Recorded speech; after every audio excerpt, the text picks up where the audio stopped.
I didn't expect them to clap. I just didn't expect them to laugh. My name is Olivia Hartman. I'm 27, and I just graduated with a master's in fine arts, something my parents called a hobby with debt. When they did show up to my graduation, it wasn't pride in their eyes. It was pity.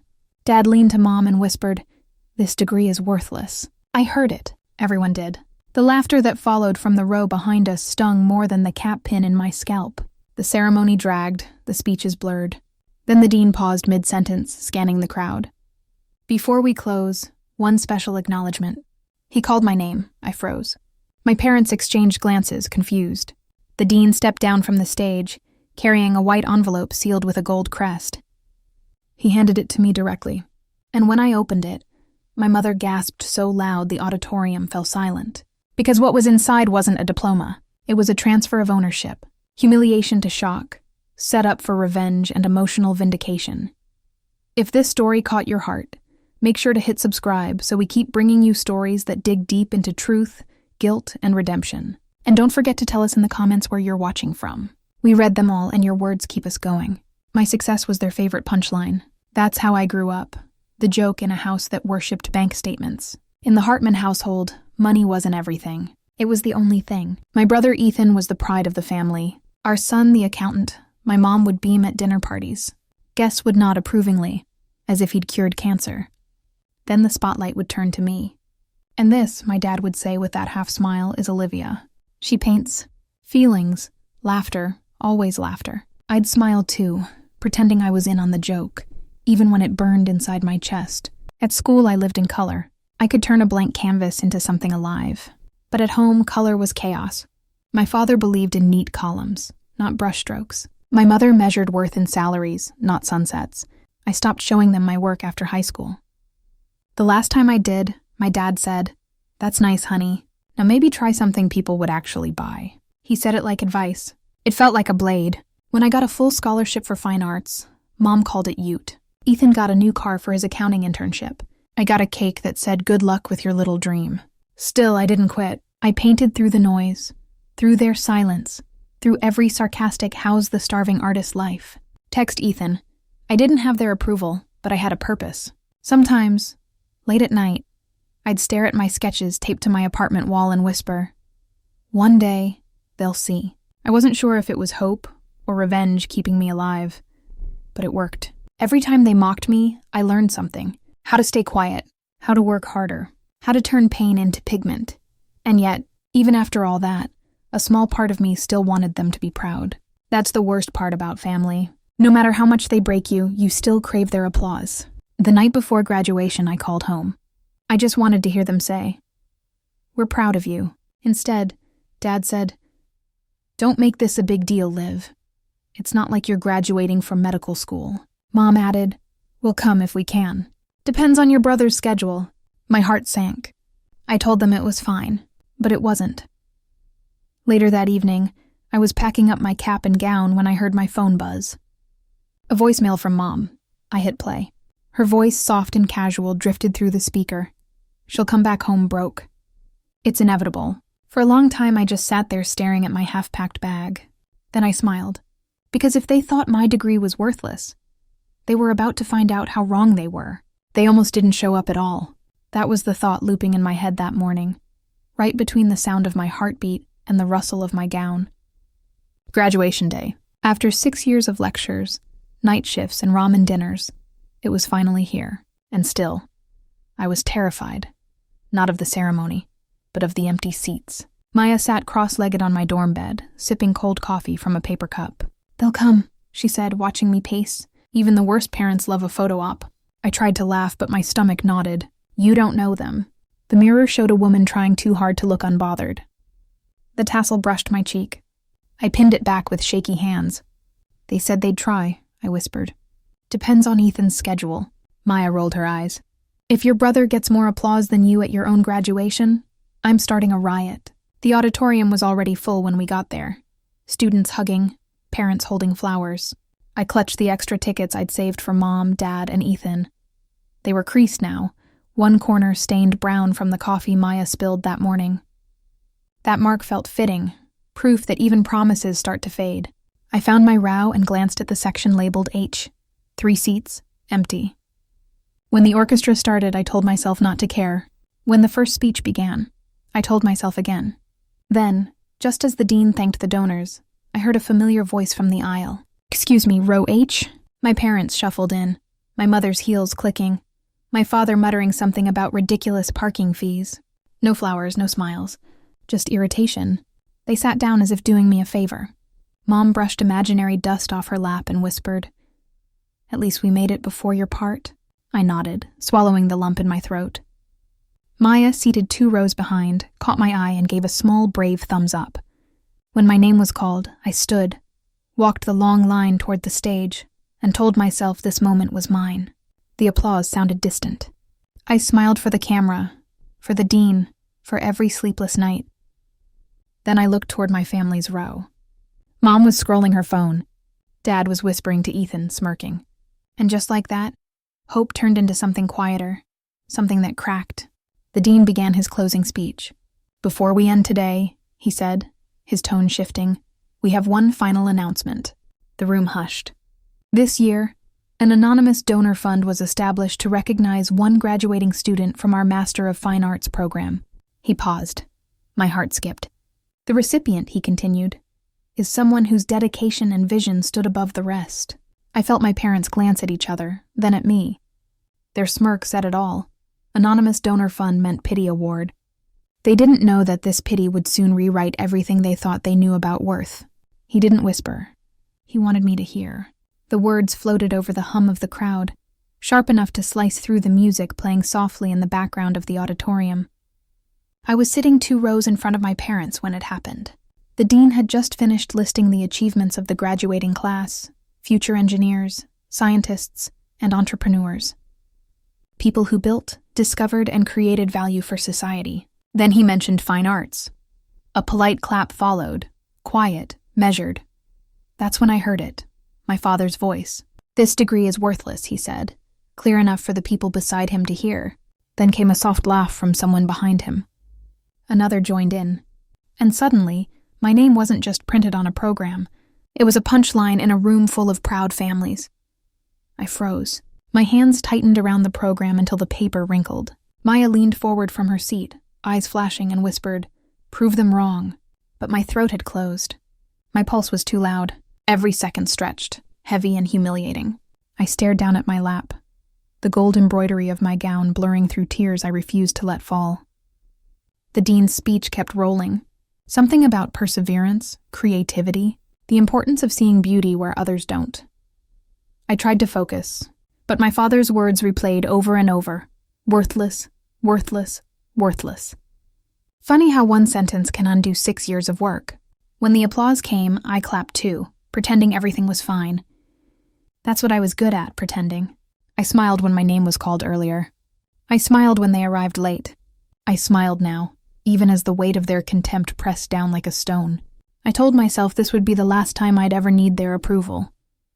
But a small, desperate part of me still wanted them to see, to understand that art wasn't failure, it was freedom.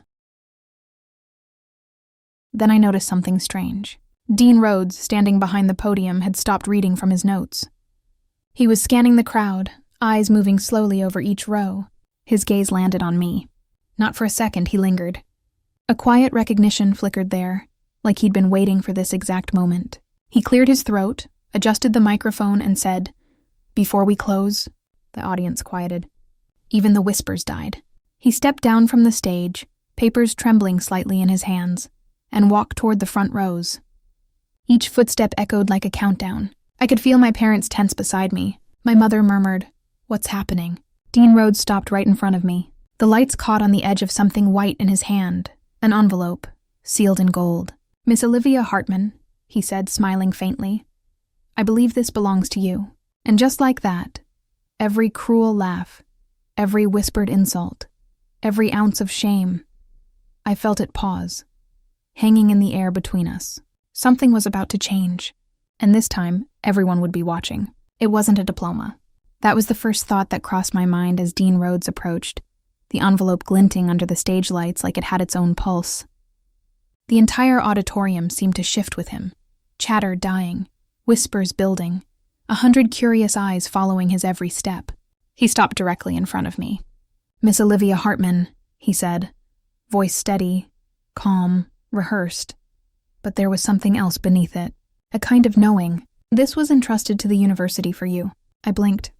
"For me?" He nodded, handed me the envelope, then returned to the podium without another word. The murmurs grew. Someone behind me whispered, "What's going on?" My father leaned toward my mother. "Probably some honorary nonsense," he muttered, loud enough for me to hear. I could feel my ears burning as I turned the envelope over in my hands. It was heavier than I expected, the paper thick and cream-colored, sealed with a golden crest pressed in wax. My name was written across the front in perfect handwriting, Olivia Margaret Hartman. Margaret. Nobody had used my middle name in years. My hands trembled as I broke the seal. Inside were 2 documents, one typed on university letterhead, the other older, yellowed around the edges, with embossed lettering that shimmered faintly in the light.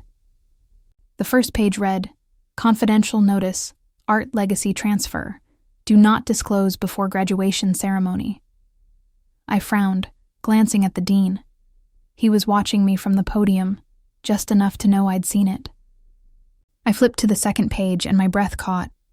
At the top, written in elegant gold print, "Art legacy transfer, property of Margaret K. Hartman." The name hit me like a punch to the chest. Margaret K. Hartman, my grandmother, the one no one in my family ever talked about, the one my mother called a shameful chapter, the one I'd only ever seen once in a faded photo, hidden in the attic. I could feel my father's eyes drilling into me now. "What is that?" he hissed. "I don't know," I said, my voice barely above a whisper. He reached for the paper, but I folded it quickly and clutched it to my chest. Around us, the room had gone silent again. The dean continued speaking about honoring creative legacy FILE contributions to art education, but it all sounded far away. My mother's face had drained of color. She wasn't looking at me. She was staring at the name printed on the document. Her lips parted, trembling slightly. "Margaret," she whispered. He couldn't have." I turned toward her. "Who was she, Mom?" She didn't answer. But the look in her eyes said enough. Shock, fear, and something like guilt. The dean closed his folder and smiled softly from the stage. "Congratulations, Miss Hartman. You've inherited more than you realize." And in that instant, I knew this wasn't just about art. This envelope was the key to a secret my family had buried for decades, a secret with my name written all over it. I thought my grandmother was dead.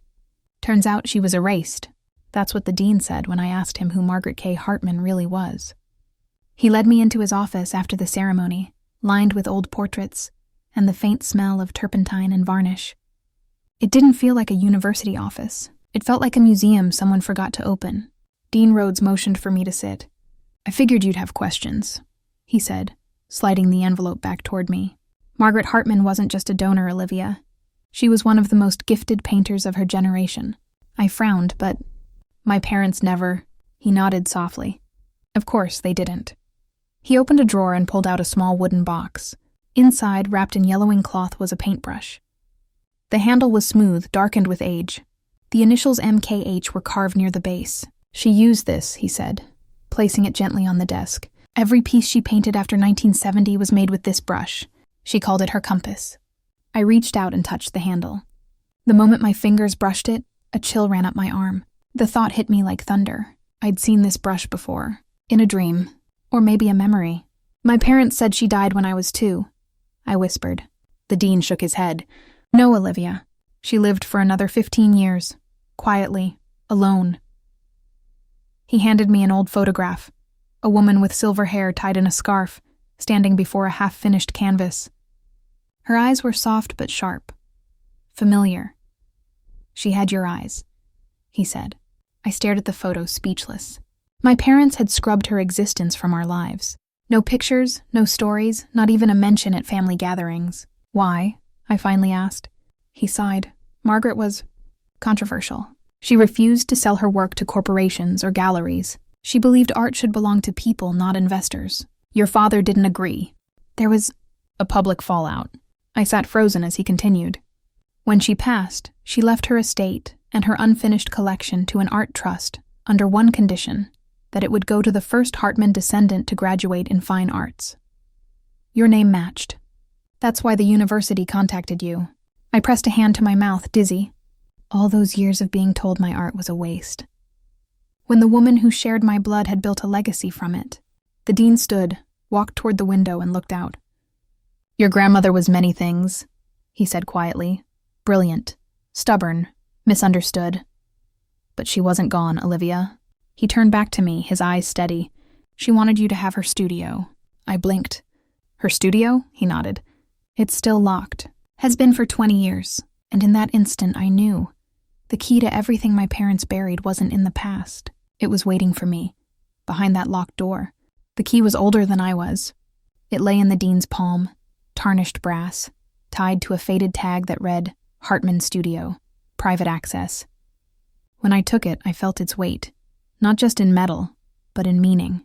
The next morning, I drove 3 hours north to an address scribbled on the back of the envelope. The road curved through pine forests and mist until the GPS gave up entirely. At the end of a gravel path stood a 2-story cottage, half hidden by ivy, the windows clouded with dust. My grandmother's house. The gate creaked when I pushed it open. Everything looked untouched, as if time had stopped the moment she died. There was a small porch with peeling white paint and a brass door handle that left green stains on my fingers. I slid the key in. It resisted, then turned with a sigh. The smell hit me first. Linseed oil, old paper, rain. Inside, sunlight poured through broken blinds onto rows of easels. Some still held canvases, draped in linen cloth. Cobwebs clung to the corners like thin ghosts. Everywhere I looked were traces of her life. Jars of pigment hardened to stone, brushes standing like soldiers, sketches pinned in uneven grids across the wall. And in the center of it all, one unfinished painting. I stepped closer.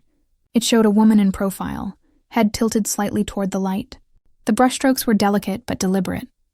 The woman's eyes were still unpainted, but the rest of her face... It was mine. I staggered back. My hands shook as I reached out to touch. The box smelled of cedar and turpentine, the kind of scent that clings to memory. When I cracked it open, there were bundles of yellowed papers, receipts, and, beneath them, a single envelope addressed again to Olivia. The handwriting trembled slightly this time, the ink fading but fierce. By now, you've found the studio. If you are reading this, then they succeeded in burying me before the world could remember who I was. But they will not erase you too. I sat down on the cold wooden floor as I read, the rain whispering against the windows. Your father was once my pride. He loved art as a child, until your mother taught him that art had no profit.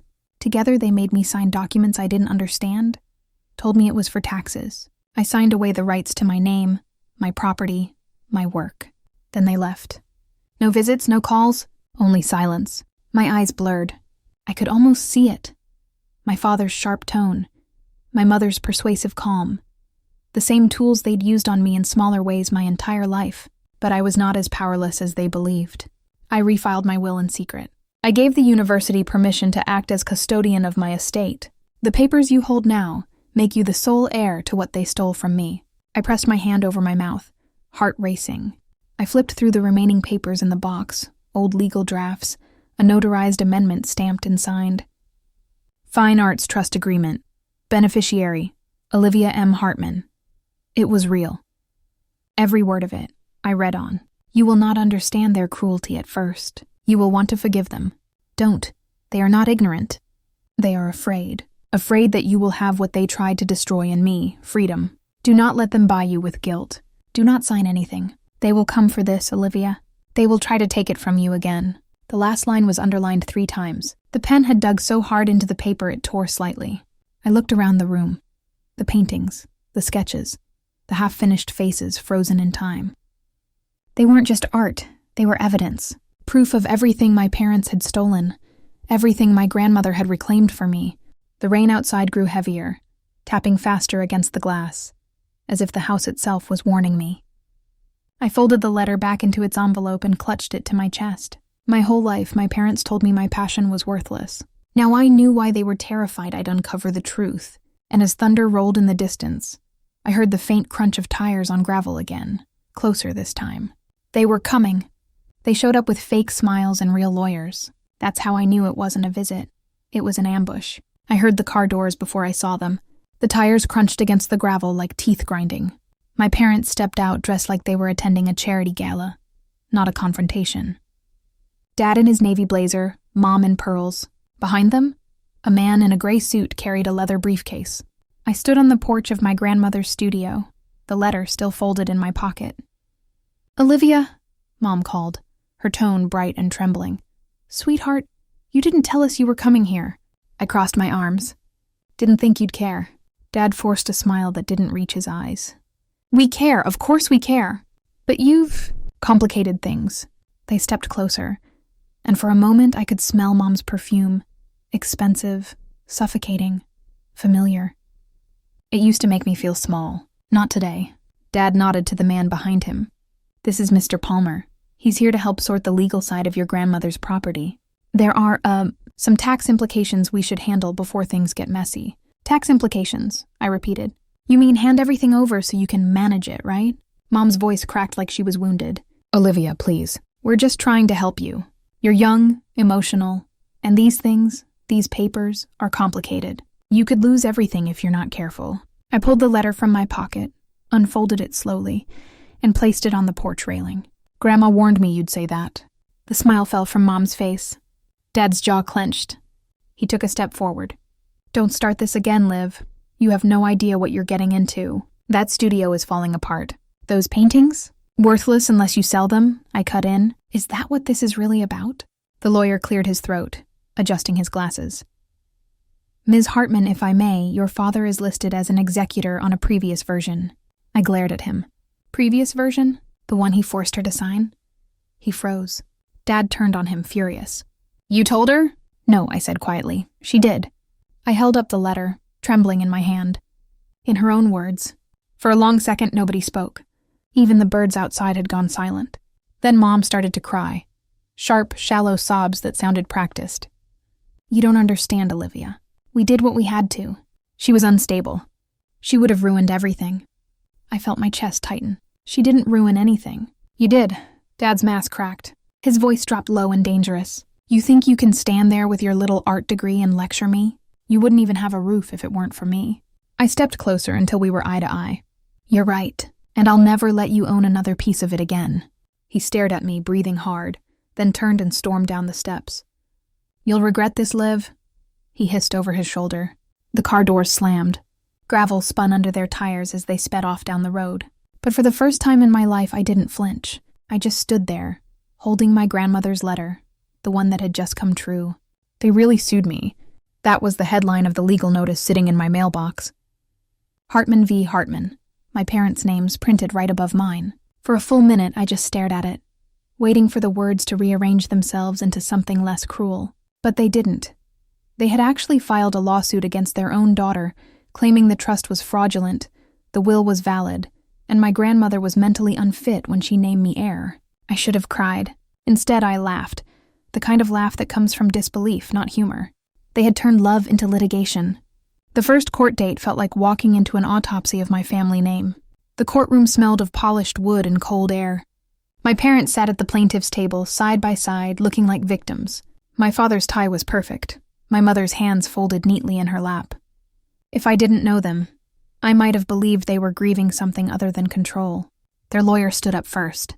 "Your Honor, our clients simply want what's rightfully theirs, to protect the Hartman estate from an emotional heir who has been misled by university administrators." He said emotional health like it was a diagnosis. My lawyer, a quiet woman named Dana Cruz, barely flinched. "Your Honor," she said coolly, "what they're calling misled is actually a documented legal trust, filed and notarized 23 years ago." The judge raised an eyebrow.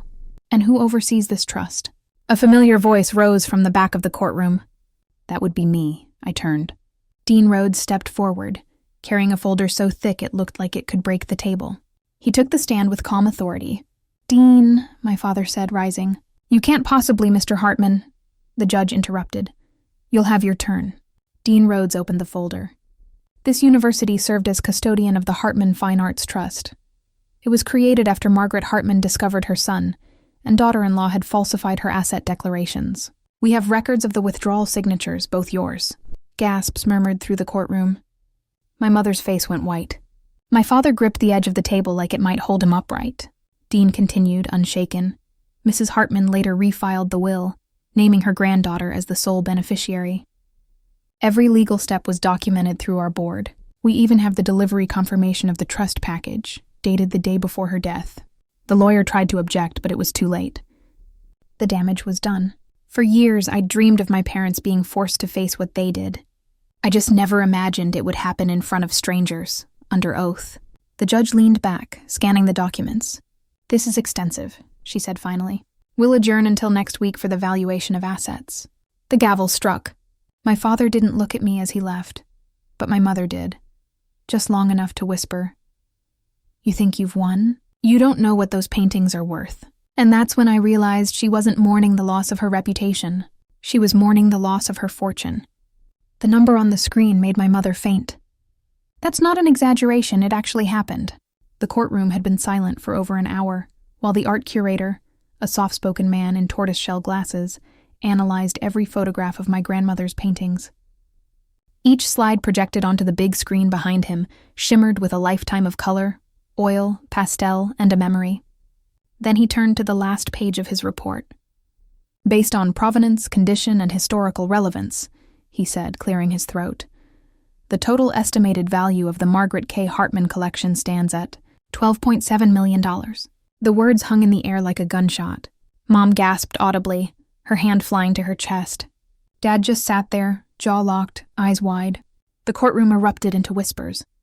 Even the judge blinked in surprise. 12.7. "You're certain?" He nodded. "Your grandmother was ahead of her time. Her final pieces show signs of evolution. She was experimenting with realism and grief.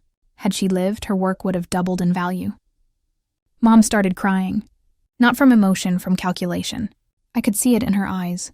Dad's lawyer leaned over and whispered something, and my father finally stood. "Your Honor," he said, voice shaking with forced calm, "given the magnitude of this discovery, it would be irresponsible to leave such assets in the hands of someone inexperienced in finance." The judge raised an eyebrow.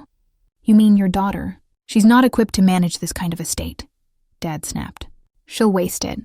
Sell it to the wrong people. It should be preserved by the family." I rose slowly. "It is being preserved.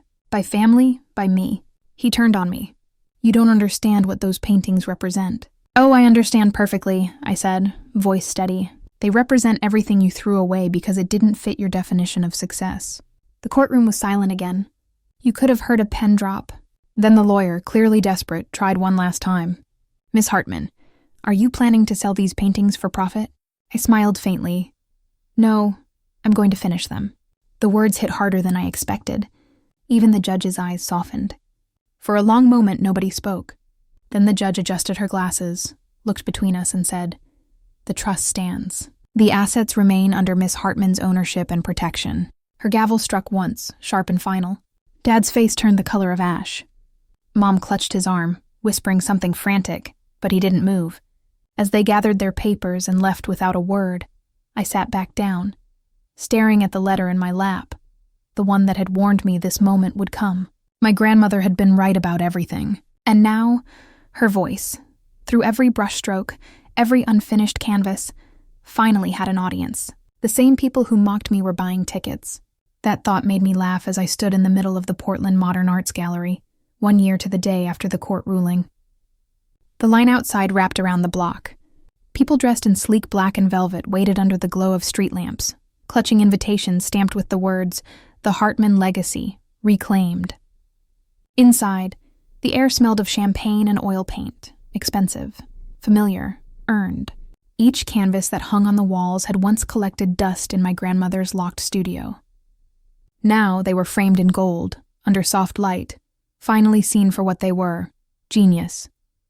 I had spent the last 12 months restoring every one of them by hand, and finishing 3 of her incomplete works. My strokes, her foundation, a collaboration across generations. Reporters buzzed between guests. Critics whispered phrases like visionary and rebirth. Every article called me he granddaughter, who resurrected a lost legacy. It was surreal. Then across the room I saw them, my parents. Standing near the back, quiet, out of place. My mother's pearls glimmered under the gallery lights. My father's suit looked a size too small, like he'd shrunk since the trial. For a moment I expected the old ache to return, the hunger for their approval. It didn't. Instead I felt peace. They didn't need to say a word. Their silence was the loudest apology they'd ever give.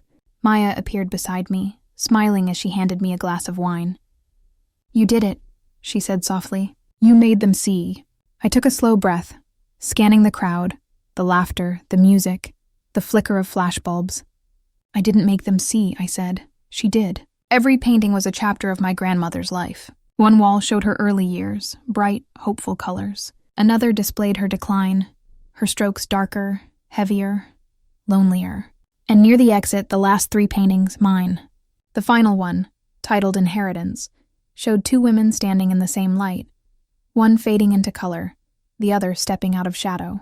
People stopped in front of it, whispering, taking photos. Some cried. The gallery director tapped her glass and called for attention. "Ladies and gentlemen, please welcome the artist, Olivia Hartman." Applause filled the room. I stepped forward, the sound washing over me like warm rain. "Thank you," I began, voice steady. "This collection isn't just art. It's truth buried, hidden, forgotten, and finally free." When the applause settled, a reporter raised his hand. "Miss Hartman, your technique is remarkable. Who taught you to paint like this?" I smiled, glancing toward the back where my parents stood frozen. A woman my parents tried to forget. The room went still. Cameras clicked, and for the first time in my life, I didn't feel small under their gaze. I felt infinite. Because the legacy they tried to bury was now hanging on every wall and signed with my name. They called it worthless. It bought me freedom. That's what I said in my interview with Art Now magazine, a year after the gallery opening. The journalist laughed, thinking it was a clever quote. I didn't tell her it was the truth. Since the exhibit, everything had changed. Not just my bank account, but my silence. The paintings had sold for over $8 million, but I didn't keep it all. I didn't need to. I used part of the proceeds to create the Margaret Hartman Scholarship, a fund for young artists with unsupportive families, kids who were told their dreams wouldn't pay bills, that their passion was a phase. Every letter I received from applicants felt like reading fragments of my own past. The same pain, the same defiance, the same hope. My grandmother's legacy was alive again, and this time, it was helping people she would have loved. The rest of the money went toward restoring her studio, turning it into a small art residency. I left the door unlocked now. Visitors could come, paint, sit where she once stood. The walls breathed again. Then one afternoon, as the first group of artists arrived, I got a knock on the door. When I opened it, my parents stood there. Mom's hair had gone grayer. Dad's voice was softer, almost uncertain. "We saw the article," he said. "The scholarship. It's admirable." I nodded, waiting. Mom reached out to touch my arm. "Olivia, we just wanted to say, maybe we were too hard on you." Too hard, not cruel, not dishonest. Just too hard. I stared at their faces. The same ones that used to sneer at my sketchbooks. The same ones that called my education a waste. For years, I would have given anything for this moment. But now, it didn't feel like healing. It felt like history trying to rewrite itself. I stepped aside and handed my mother an envelope. Inside was a single ticket. "What's this?" she asked. "My next show," I said. "If you really want to understand me, start there." Her lips parted, but no words came. My father just nodded stiffly. They left quietly, their footsteps fading down the gravel path. That night, I stood in the studio alone, surrounded by the faint scent of oil paint and rain. The moonlight spilled across the floor, catching the silver edges of the frames. I thought about every word they'd ever said. Useless, impractical, childish. And I thought about the degree they laughed at, hanging now in a simple frame above my desk. They said it had no worth, but that piece of paper had unlocked a legacy, uncovered truth, and given me a name that could never be erased again. They said my degree had no value. Turns out it was the key to everything they'd buried. Family may give you life, but only truth gives you worth. Subscribe for more stories of strength, secrets, and second chances.